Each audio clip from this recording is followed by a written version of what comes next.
the Kansas City Chiefs. Well, you dived right into it. I appreciate that. I was going to set you up, but I like it. Oh, my bad. No, Chiefs, what are they? They're the best team in the AFC right now. What? Mahomes is happy. This one is just for Jeff Saturday. I know we all love the Indianapolis I was going to say. The Chiefs beat you so bad they make you want to fight them in the parking lot after the game. If you've experienced that, you know exactly what it is. I know everybody hates to see the Kansas City Chiefs win it, but get out the way. Mahomes is back. He's smiling. He's sticking his tongue out at the games, and they're having a blast getting it done. Baker Mayfield, 6 weeks through the season, he is your MVP. Hey, this upcoming game against the Detroit Lions, they're going to have me and Dominique Foxworth out there playing wide receiver because they have no one left. But somehow or another, Baker Mayfield, 12 touchdowns, 1 interception. He still gets it done. And he talks trash, so you got to love that. Yes, the Pittsburgh Steelers going into it right now, they have found their winning formula. You know what it is? Run the football, and then let Rodgers run around and make plays with his legs.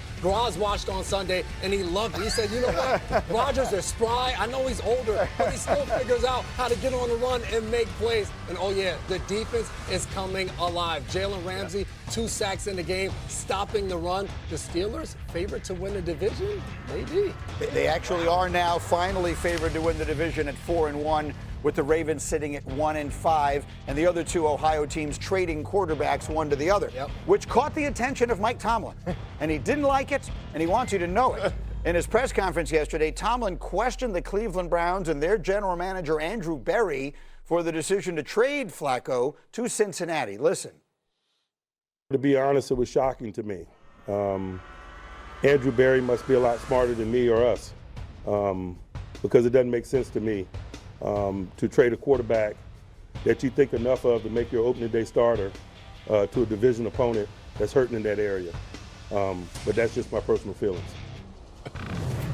I love it. I love it. My favorite tenure is awesome. He took the group chat to the public. Yeah. You must say whatever you want. My favorite part is they could have went on Andrew Berry on a lot more than that. He just waited until it was the Flacco thing. But you know what? Like it was last year that when they were playing the Colts and he told them, make sure you don't knock AR out of the game. I don't want to see Flacco. Man. Flacco comes in and beats him. And so he's got he's seen some Flacco days where they come back. He's salty at Andrew for making that trade in the division. I love the old school mentality. Yeah, I think he does understand exactly what's going on, and that's why he doesn't like it. He feels like... What is it? What is going on? I mean, he feels like the Bengals got a little bit better, and the Browns don't care about what happens in the division this season. So they're like, all right, let me get some picks, whatever, and don't make my team. He wanted to go up against Jake Browning, and now he's got Joe Flacco. And you got him twice in the next few weeks. Yeah. So, yeah, if you're concerned about Flacco, then, yeah, I can understand being ticked off.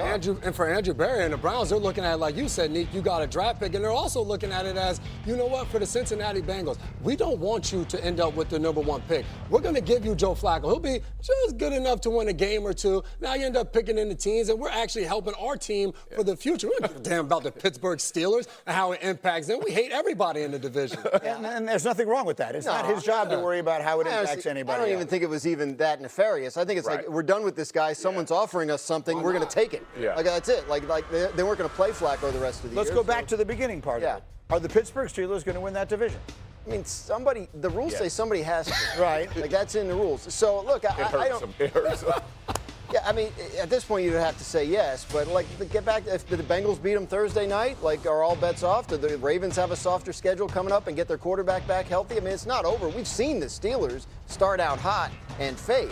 That wouldn't be the first time it's ever happened. So they're the only ones, really, that things have gone well for so far in that division. Yeah, no, I think I would lean towards the Steelers. However, like the Ravens defense, without getting the people back, played a little bit better, honestly, a lot better against this Rams team. If Lamar comes back and that offense goes back to scoring 30 points and has It's a lot of ifs. It's one if. It's one if. If the defense keeps playing good, if Lamar comes back, plays good, if they score 30 points a game, you can't group them all together. If Lamar comes back, they score 30 points. Oh, okay. That's not an if. Okay, you combine it. I got it. The reality is when you're 1-5, you need a lot of ifs to fall your way.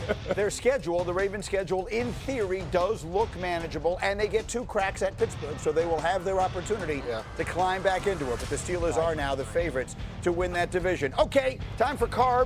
We start with Chicago and Atlanta last year, or excuse me, Chicago and Washington. Last year, the NFC North was the best division in the sport. 3 teams won at least 11 games. This year, all 4 teams look like they could be in the mix.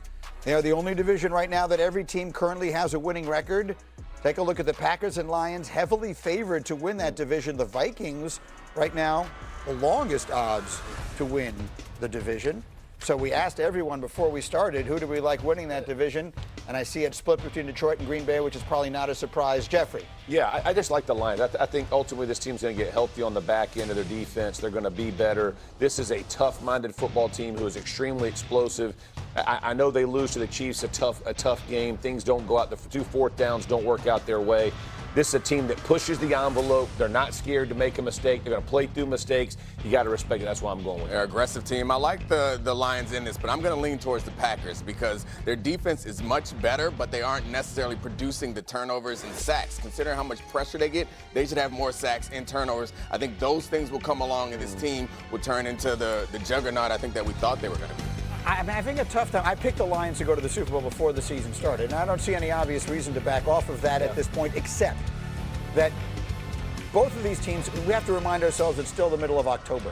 But if I recall, when we got working through the playoffs last year, all these teams got knocked out quickly. And I could see it happening again. They all have these big, obvious kind of flaws, and those teams out west that no one is paying attention to. And Tampa, like I'm not sure that while this might be the strongest division top to bottom, I'm not sure these are the best teams. They beat each other up a little bit too over the course of a season. I think and Detroit's already doing that thing where everybody on defense gets hurt, so you're starting to see that. Now it's not season ending. I hate when they do that thing. To me, it's a coin flip. I think the Packers, a young team that has reason to believe it'll get better as the season goes along. So that was what broke the tie for me. But looking at this graphic, I think my only thing I can say is congratulations to the Bears on your division. Or the Vikings. Yeah. I mean, everyone is discounting the Vikings. The Vikings are the only one in that division that has a question mark at the quarterback position. That's the reason I think that they're last. Do they think they have a question mark? Like I think they think they have J.J. McCarthy. Guys played 2 games. Like they can't possibly know, even if they believe that he's the guy. I get that. All I'm saying is that when we came in here 5 weeks ago today, or whenever it was the morning after the first Monday night game, we thought that, J.J. McCarthy's the offensive player of the week, and the Bears are the ones that have the question marks, and here we are. Offensive player of the week with 160 passing yards. I get it, but it was a little the bit great of a fourth quarter. Yes, and I do think they believe they have their guy.